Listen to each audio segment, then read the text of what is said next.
Do you remember the American Jewish Wall Street Journal journalist Daniel Pearl, who was beheaded and cut into pieces in Karachi by Al-Qaeda terrorists? Well, his death has been avenged lately by India during Operation Sindoor, as we eliminated Pakistan Jaish-e-Mohammed commander Mohammad Yusuf Azhar. Mohammad Yusuf Azhar was brother-in-law of Jaish-e-Mohammed chief Masood Azhar.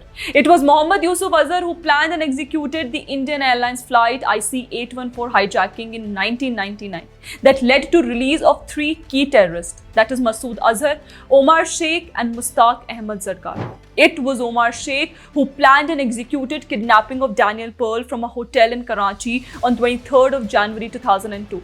Sheikh was close to Osama bin Laden's terror organization Al-Qaeda, and in February, Al-Qaeda beheaded Pearl and later released a video of his beheading. Over 2 decades later, in an exclusive interview to Times Now, Pearl's father has expressed gratitude to India on learning how the death of his son was avenged by India. You see, this is how India stands with Israel. And Israel too didn't shy away from showing solidarity with India as we started attacking Pakistani terror bases. But this is how it has been about relations between Israel and India. Of course, it is a diplomatic one, but with a personal touch. Israel and India might be miles apart and separated by vast oceans, but it has lately been connected with a common thread of terror.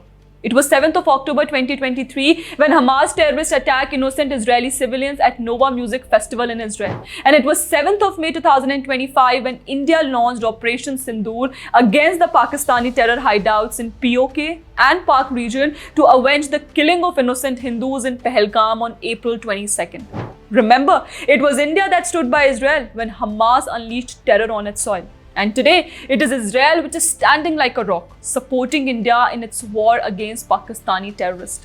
Starting off, just a day after the Pahalgam attack on April 22nd, Israeli PM Benjamin Netanyahu extended his condolence to PM Modi, stating how he was deeply saddened by the barbaric terrorist attack in Pahalgam. Later on May 7th, when India launched Operation Sindoor against Pakistan by destroying its terror headquarters, then Israel's ambassador to India, Reuven Azar, showed his solidarity with India, stating that Israel supports India's right for self-defense. Terrorists should know there's no place to hide from their heinous crimes against the innocent.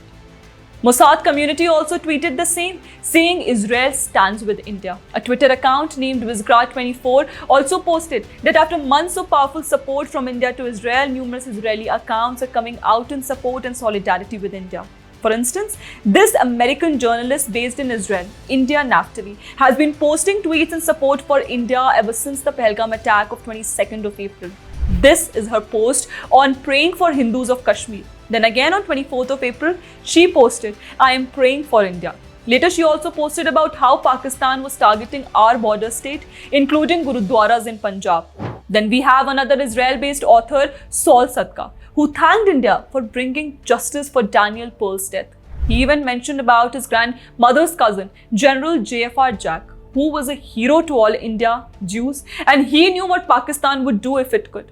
And he also mentioned how Israel and India should be the best of friends. Well, Israeli-based journalists and their diplomats standing in solidarity with India in such tough times with Pakistan is definitely an example of how we have been the best of friends, not just in times of peace, but also war. Saul Sadka even mentioned some Israel-based Twitter handles who have been updating regularly on India-Pakistan crisis and helping bring the Indians together. Some of these accounts are India in Israel, Israel in India, India Naftali, and Little Shemish. So this solidarity support by Israel towards India is a befitting reply to those who have been mocking Prime Minister Narendra Modi and Benjamin Netanyahu's great diplomatic bonding. Well, if you liked the video, then don't forget to subscribe to our channel, The Pamphlet. Thank you.